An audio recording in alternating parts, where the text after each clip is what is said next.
Now the arterial system. So this is the arterial system. So the venous system I am not showing, because the venous system, you know that the upper half of body is supplied by superior vena cava, lower half of drained by superior vena cava, lower half is drained by inferior vena cava. Okay, other than that we have many veins, but you will learn the name of these veins, but veins goes along with arteries. So the name of many veins corresponds to that of arteries. So venous system I am not discussing in detail, but arterial system I will just show you the important arteries. Okay, because this will help you, because some arteries name you will be learning or you will be hearing all of a sudden. No one will be teaching that this is a particular artery, but they will supply that this bone is supplied by that artery. So you need to understand where that artery comes from. Okay. So for that purpose only, I will be just showing you at the basic level. I will be just showing the arterial system. So this is the arterial system, normal arterial system of humans. So this is the normal arterial system of the humans. So you can see that. I'll take a color. How is this? I'll make it lighter. See. So this is my heart, right? This is my heart. So from my heart, the blood is coming. So this is naturally my aorta. So aorta initially comes upwards. It makes an arch and it comes downwards. Okay, so that's how aorta outcomes are. So just listen to these words, just be sensitized. So you should never hear these words for the first time in your dissection hall. You should hear this. I will not say that you should learn the name of each and every one of this artery at this moment. You will learn over time. You learn it over time, but just hear these names. Okay, so what I am saying is just important for you. Again, I am repeating, you need not learn this at this moment. If you are able to learn, that's well and good. That will make your study very easy. If you are able to learn, it's good. But even if you are not able to learn at this point, it's perfectly normal. Okay, it's perfectly normal. I don't think anyone can remember all the name of arteries all of a sudden. Okay, but just be sensitized with these names. So as I said, aorta comes from the heart. It goes upward, it arches downward. So aorta has got three parts. This first part is called ascending aorta because it is going upwards. It is called ascending aorta. Then the arch, this is called arch of aorta. Okay, this is called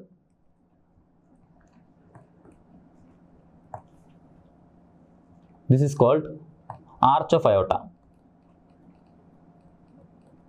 This is called arch of aorta. And the third part is called descending aorta. So we have ascending aorta, arch of aorta and descending aorta. So this arch of aorta gives three important branches. In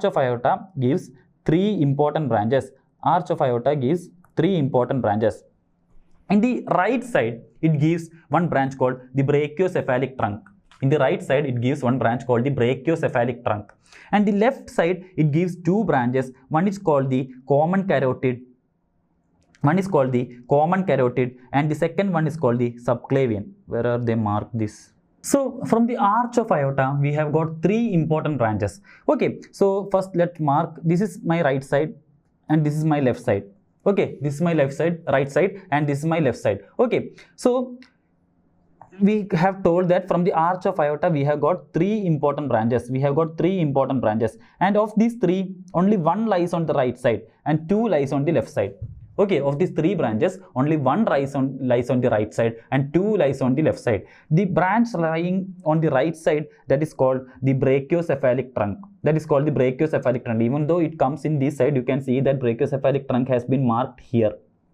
Okay, this is my brachiocephalic trunk. I will mark it with a different color. This is my brachiocephalic trunk. Okay, I will make it more precise. You see, this is my brachiocephalic trunk. Okay, that is my brachiocephalic trunk. Clear? So this small artery is called my brachiocephalic trunk. And on the left side, I have got two arteries. One is this one. One is this one. And that is called my common carotid artery on the left side. And second is this artery. This is called the subclavian artery, left subclavian artery. So these three are the branches of aorta. Arch of aorta. Okay, I am saying it again. You just need to hear these names. Okay, you have no purpose to study it at this moment itself. You will learn about it in detail. Just be sensitized with these terms so that your studying will become more easier. So arch of aorta has got three important branches, one on the right side and two on the left side. The one on the right side is called brachiocephalic. This is that. Okay, this is the brachiocephalic. And the other one is the carotid or common carotid artery. That's the on the left side, that is the left common carotid, and third one is the left subclavian artery. So as you can see, the left common carotid is supplying the brain. The left common carotid is supplying the brain. And the subclavian supplies the upper limb. So the artery of upper limb is subclavian. So the artery of upper limb is subclavian. This supplies the upper limb. This supplies the upper limb. And the common carotid supplies the brain. The common carotid supplies the brain. And what happens to this brachiocephalic trunk is immediately after it being coming from the arch of aorta, immediately after coming from arch of aorta, the right side brachiocephalic trunk also divides into two arteries. One is the common carotid on the right side, and the second one is subclavian artery on the right side. Okay, I hope it's clear. So it's simply that there is extra, before giving the proper branches, there is a small artery called brachiocephalic trunk. Actually, it's a very big artery, but its length is very small. It's called brachiocephalic trunk, and this brachiocephalic trunk gives brachiocephalic. From that word itself, you can understand brachio means arm. Brachio means arm or upper limb. Okay, and cephalic means head or brain. So brachiocephalic means blood supplying the blood to brachium and cephalus. That means blood supplying the blood to the upper limb and the head or brain. Okay, that's the purpose of brachiocephalic. In the left side, those are separate arteries. In the left side, we have left common carotid and left subclavian. But in the right side, we have a brachiocephalic trunk, which gives further again divides into the left subclavian, sorry, the right subclavian, and the right common carotid artery. So these are the important arteries. Okay, these are the important arteries. Up to this point, I think, or it's only necessary for you to remember up to this point. So from how these arteries to upper limbs and head arises from the aorta. Okay, how the arteries to upper limb and head arises from aorta. That's important. So we have mainly got three branches of arch of aorta. On the right side is brachiocephalic trunk, which further divides to supply the brachium and cephalus, to supply the upper limb, that is the right subclavian, and to supply the right part of the head or brain, that is called the right common carotid. So these two comes from the brachiocephalic trunk. And on the left side, there are two arteries. One is left common carotid and left subclavian. Left common carotid supplies the left half of head, and left subclavian supplies the left upper limb. I hope it's clear. Now, what happens to this common carotid and subclavian, you will learn it in detail. So I'm not going to discuss it now, because there is no point in discussing that. Okay, we just need the basics. Actually, this external carotid divides into 8 branches. External carotid divides into 8 branches in the neck. If you want, I can just name them. This is called the superior thyroid, the ascending pharyngeal, the lingual, the facial, the posterior auricular, the occipital, then superior thyroid, ascending pharyngeal, then lingual, facial, and superficial temporal and maxillary. Those are the 8 branches of external carotid. Okay, so you will be learning all this in detail. So I'm not discussing it now. Now, what happens to the subclavian is, subclavian continues as brachial artery. Subclavian continues as brachial artery. Brachium means arm. And then it divides into radial artery and ulnar artery. So radial means towards the radius, that means towards the lateral side. Ulnar means towards the medial side. So that's what happens to subclavian. What happens to external carotid, I have told that it splits into 8 branches, and internal carotid goes towards the brain. Once again, I'm repeating, even if you are not understanding this, it's perfectly fine, because it's the first time you are going to learn. But if you are hearing it for the first time, at this point, it will be definitely useful for you. I'm repeating it again and again because you will be having an extra edge if you are learning this now. Okay, so that's what happened to subclavian and carotid arteries. Now what happens to aorta? That's important. Now aorta comes down. Now it gives a branch. You can see there is a branch here, and this branch is called celiac trunk. I have already told you that celiac trunk is the artery of the foregut. This is the artery of the foregut. And then we are having another artery here. This is called the superior mesenteric artery. This artery is called the superior mesenteric artery, and we have another artery here. This is called the inferior mesenteric artery. Okay, this is called the inferior mesenteric artery. So superior mesenteric artery, we know that it is the artery of midgut, and inferior mesenteric artery is the artery of hindgut. This we have already discussed. So celiac trunk is the artery of foregut, superior mesenteric artery is the artery of midgut, and inferior mesenteric artery is the artery of hindgut. I hope it's clear. Okay, now what happens is aorta continues as the common iliac artery. So this part is called the common iliac artery. This part is called the common iliac artery. Okay, it has become the common iliac artery. This is called the common iliac artery on the two sides. Okay, this is called the common iliac artery on the two sides. From this point, the aorta has split into two. The aorta has split into two, and that is called the common iliac artery. I hope it's clear. Now we have two branches. One is called the external iliac and the internal iliac. Now, what happens to aorta after giving these three arteries? That is the arteries to foregut, midgut, and hindgut. What happens to aorta is that aorta becomes the common iliac artery. So this part is called the common iliac artery. This part is called the common iliac artery. Now this common iliac artery divides into two arteries.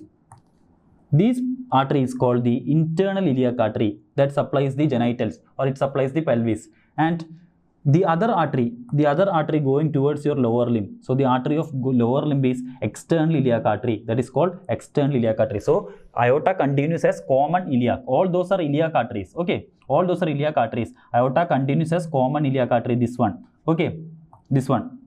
Then aorta becomes the internal iliac artery. So this is one going towards your genitals, that is called the internal iliac artery, and that is called the internal iliac artery, and the other artery that goes towards your lower limb, that is called external iliac artery. So this much is sufficient for you. And this external iliac artery then further becomes femoral artery. It supplies the thigh. Then it becomes superficial peroneal, deep peroneal. There are many arteries coming behind that. Femoral continues as popliteal. Popliteal becomes tibial and common peroneal. Okay. So that you will learn. But up to this point, what we have discussed, if you are able to remember this much, you are going to become excellent first year students. Okay, believe me, if you can remember up to this much. And even if you are not able to remember, I told you it's perfectly fine. But if you are sensitized with these terms, if you are not hearing these terms for the first time in your dissection hall, you are far ahead from your peer group. Okay, you are well and good to study anatomy. So I have discussed how aorta gives rise to different branches. Okay, aorta gives rise to different branches. So we have supplied the head. We have supplied the head by using our common carotid artery. We have supplied the head by using common carotid artery on the left side and on the right side. Okay, on the left side it was a direct branch of aorta. On the right side it's a branch of brachiocephalic trunk. Now we have supplied both upper limbs. How have we supplied the both upper limbs? By the right subclavian and the left subclavian. Okay, and now we are supplied the foregut by using celiac trunk. We have supplied the midgut by using superior mesenteric. We have supplied the foregut by using celiac trunk. We have supplied by the midgut using superior mesenteric, and we have supplied the hindgut using inferior mesenteric. Okay, now this aorta after giving these three arteries becomes the common iliac, and common iliac splits into internal iliac. This is the internal iliac and this is the external iliac. So the internal iliac supplies the genitals, the external iliac supplies the lower limb. The internal iliac supplies the genitals or the pelvis. We are told that abdomen has two parts, abdomen proper and pelvis, and the external iliac supplies the lower limb. So this is in short about the arteries of the human body. So I have showed you how aorta gives different branches. So if you know this will be helpful for you. Now let's move on to the lymph vessels. As I have told you, veins we are not discussing because many veins. For example, this I have told you this is called the femoral artery. This is called the brachial artery. The artery in your arm is called the brachial artery. So corresponding to that, you have the brachial vein. Similar to for the femoral artery, you have got femoral vein. For the internal iliac artery, you have got the iliac veins. Okay, so if you know the artery, you can learn veins easily. Therefore, I am not discussing veins here. Okay, so just remember the name of the important arteries that comes from the aorta. Okay, now speaking about lymph vessels. So I have told you what lymph is. So lymph is a clear fluid, right? Lymph is a clear fluid formed in the interstitial tissue spaces, right? So it gets filtered from the capillaries, and the function of lymph is to supply nutrition to tissue. Okay, it supplies nutrition to tissue, it takes the waste back and it gets drained to the veins. That's the purpose of lymph. So lymph is a clear fluid formed in the interstitial spaces. Okay, it gets filtered from the artery. So lymph gets filtered from the artery, or to be specific, lymph gets filtered from the arterioles.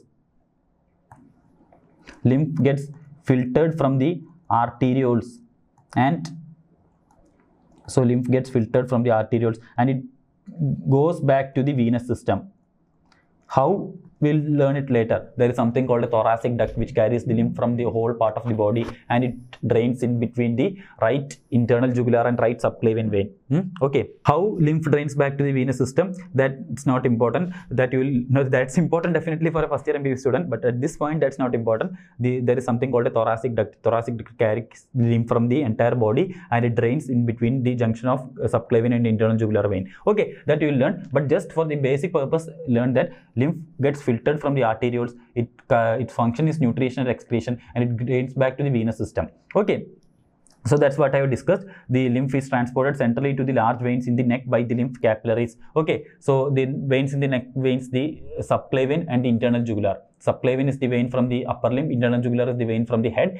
Both of them joins toward to form the superior vena cava. So before that, the junction of this joining, the thoracic duct carries the lymph, it gets drained there. Okay, some of these terms might be something you might be like cannot be able to understand some of these terms, but it's perfectly okay, guys.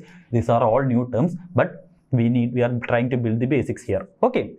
Now, what are lymph nodes? So, lymph nodes are firm gland-like structures which filter the lymph. So, the function of the lymph node is to filter the lymph and lie along the path of lymph vessels. So, if you just palpate your neck, you can see that there are certain, especially if you are a thin individual like me, you can palpate certain lymph nodes. So, that is perfectly normal to have some lymph nodes to be palpated in your neck. Okay.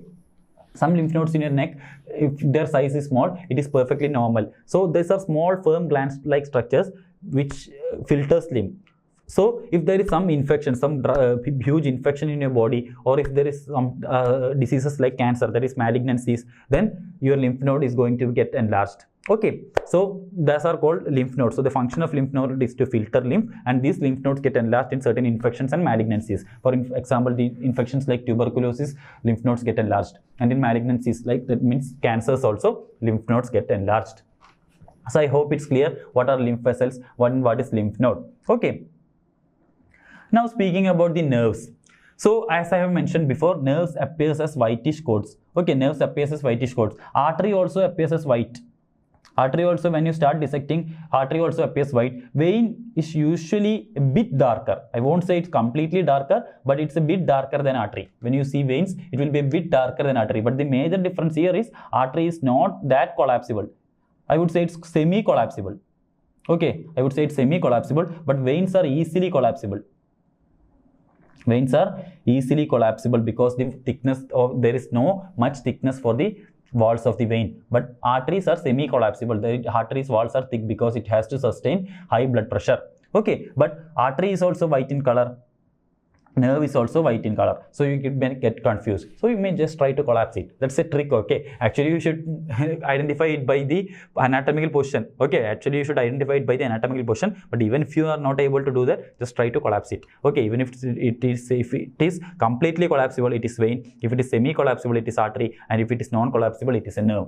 Okay, now we know that nerves are to improve the conduction in nerves. To improve the speed of the velocity of impulses in nerves, we have myelin sheath. Okay, to improve the velocity of nerves or velocity of conduction in nerves, we have myelin sheath. So, myelination is done by certain cells or certain tissues. Certain cells do this function of myelination, and in central nervous system and peripheral nervous system, those cells are different. So, what is myelin sheath? We all know myelin sheath are coverings of nerves which helps for the impulse to conduct in a higher velocity. So, in central nervous system, if you learn this now itself, it will be helpful for you. In the central nervous system, myelination is done by some cells called oligodendrocytes. In the central nervous system, myelination is done by oligodendrocytes. And in the peripheral nervous system, myelination is done by Schwann cell.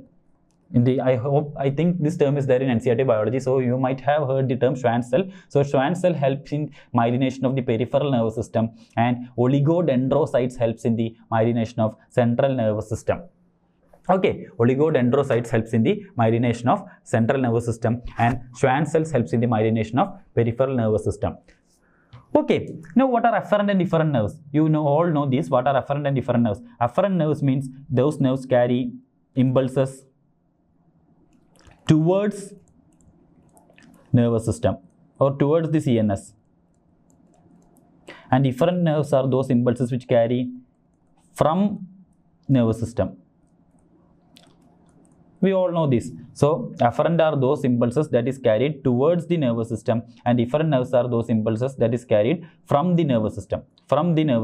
So afferent is towards the nervous system, efferent is from the nervous system. I hope it's clear to everyone. So about nerves, the structure of spinal cord and all you have to learn, but the basic thing is this. Okay, so nerve is actually whitish cords, artery is also whitish, but nerves are non-collapsible, artery is semi-collapsible, veins are completely collapsible, veins are also a little bit darker in color. Okay, and the myelination, we need myelin cells for the impulses to conduct in high velocity. In CNS, myelination is done by oligodendrocytes. In peripheral nervous system, myelination is done by Schwann cell. Okay, and we have afferent and efferent nerves. Afferent nerves carries impulses towards the nervous system. Efferent nerves carry impulses from the nervous system. Okay.